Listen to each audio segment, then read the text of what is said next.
Today we're looking at rational functions. A rational function is a function that is made up of two functions being divided one into each other. So, rational function r of x, oh, it doesn't really matter, is simply made up of two functions being divided by each other. The only requirement is that the denominator cannot be 0 because we cannot divide by 0. Examples of rational functions. Every function you've ever seen before is rational, say 3x plus 1, because it is actually 3x plus 1 divided by 1. So it is a rational function. More complex, the most basic rational function is your 1 over x rational function. Then your second is 1 over x squared, but there are others. F of x equals 3x squared minus 8x plus 2 divided by 5x plus 7. The point is you're just dividing two things, and you have variables in there, and so they switch over from being regular rationals into functions. And let's start this section right here. We're looking at the properties of rational functions, and one of the easiest ways to see these properties is by looking at the most basic rational function. So that, right, my friends, is the graph f of x is equals to 1 over x. The graph looks like this right here, and it has a what's called a vertical asymptote and a horizontal asymptote. Oh, that's the horizontal asymptote right here. y equals 0. My bad. And then you got your vertical asymptote going up this way right here. That's your VA. That is your x equals 0. Those split the graph into two pieces. And what you have after that is the graph itself, which looks like two macaroni sticks that are on opposite sides of the x and y axis. That's what the graph looks like. This point, for instance, is 1, 1. This point over here is 1/2, 2. Further up will be 1/10, 10. This right here is also called a reciprocal function, because if you simply flip, you get the other number. 1 flipped is 1, 1/2 flipped is 2, and so forth and so on. This point over here is -1, -1, and then you have over here -1/2, -2, and so forth and so on. Over here you will have, say, -3, -1/3, and so forth and so on. This graph displays asymptotic behavior. It gets closer and closer to the asymptote, but it never gets there. It gets infinitely close, but it never actually gets there. That's really sad, I know. It's a long, sad love story. They get closer and closer, but they never actually reach there. Yeah, I know. It's really sad. The properties. First and foremost is the domain. The domain for this graph right here is -infinity to 0, and then from 0 to infinity. The vertical asymptote splits the domain into two pieces. Then we have our range, which is actually the same thing, -infinity to 0, union 0 to infinity. The horizontal asymptote splits the graph into -0 to -infinity, and then 0 to +infinity. This graph has no x-intercept, although most of them will have an x-intercept, because the x-intercept is the horizontal asymptote. You have that special case of having no x-intercept, and you have no y-intercept. Like I stated before, we have a horizontal asymptote, HA, of y equals 0, and then we have a VA, a vertical asymptote of x equals 0. Those are places where the graph approaches but never reaches.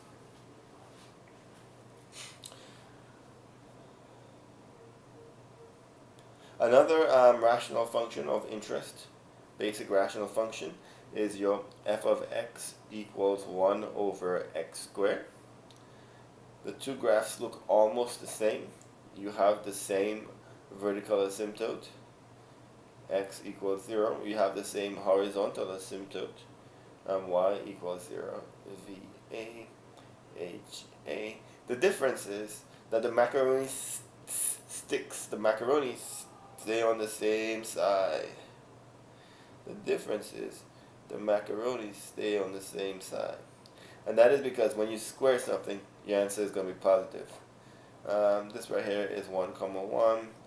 This right here is 1/2 comma 4, and so forth and so on. 1/10 comma 100, and so forth and so on. So your domain is negative infinity to 0 union 0 to infinity. Again, that's split domain.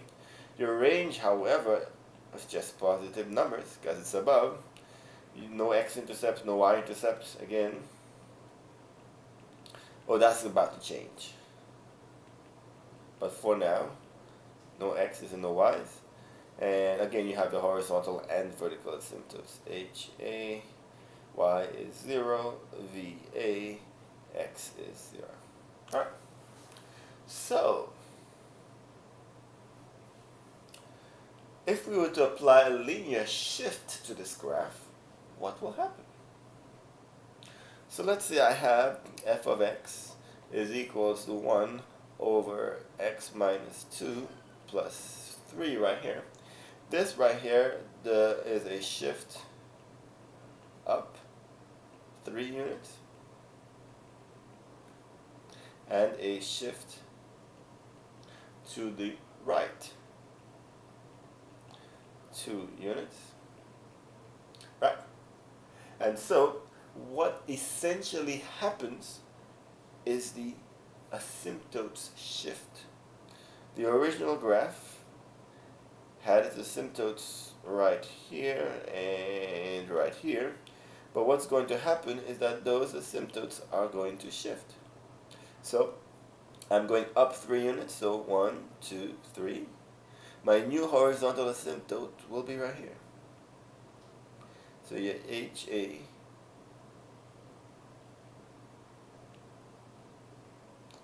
is now y is equals to 3.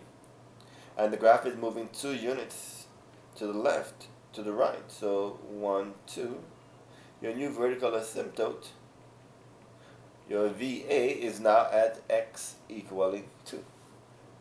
So that change means that the macaroni sticks just moved. I'm going to have one macaroni stick over here.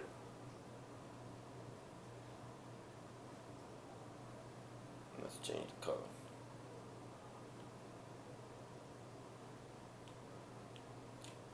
I'm going to have one macaroni stick over here. Notice how it is bending around the vertical and horizontal asymptotes. They are forcing the graph into that macaroni shape. And then on the other side, I will have my graph look like this.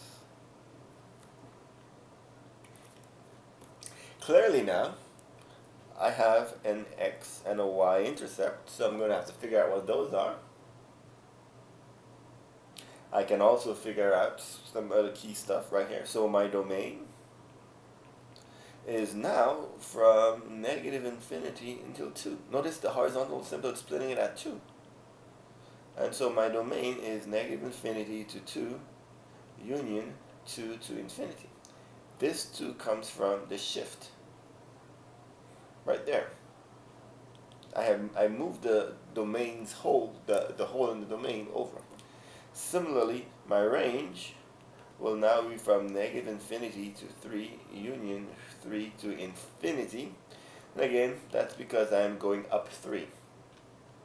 So a rule of thumb is that there's a link between the domain and the vertical asymptote, and there's a link between the range and the horizontal asymptote. As you'll see, the domain link is really close, but the horizontal asymptote not as much. Well, I already have my HA. My HA is y equals 3, and I have my VA, and that is that x equals 2. Now we have to find the vertical and we have to find the x and y intercepts.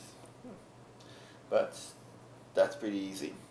To find the y-intercept, I simply make x equals 0. So I find f of 0. 1 over 0 minus 2 plus 3.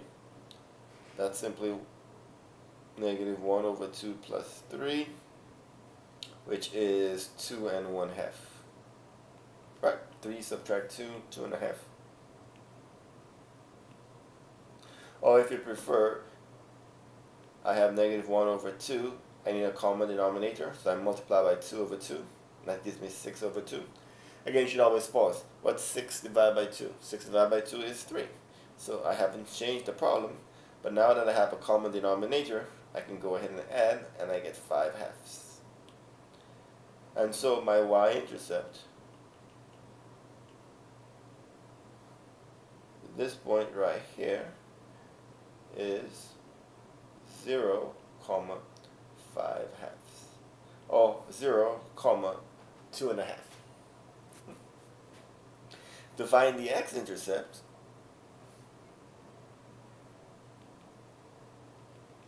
I have to set the equation equal to 0. And so I will have 1 over x minus 2 plus 3 equals 0. And I got to solve this equation right. Well, if I look carefully, I have a denominator of x minus 2. And so to get rid of that denominator, I need to multiply by x minus 2. So I multiply everything by x minus 2. And for the first one, the x minus 2's cancel out. 1 plus, I will multiply this in a second. But 0 times anything is 0. I distribute the 3 and I solve for x. So 1 plus 3x minus 6 is 0. The 1 and the 6 are like terms. That's 3x minus 5 is 0. Add 5 to both sides. And so 3x is 5. So therefore x is equals to 5/3. But hey, 5/3 are better than 1.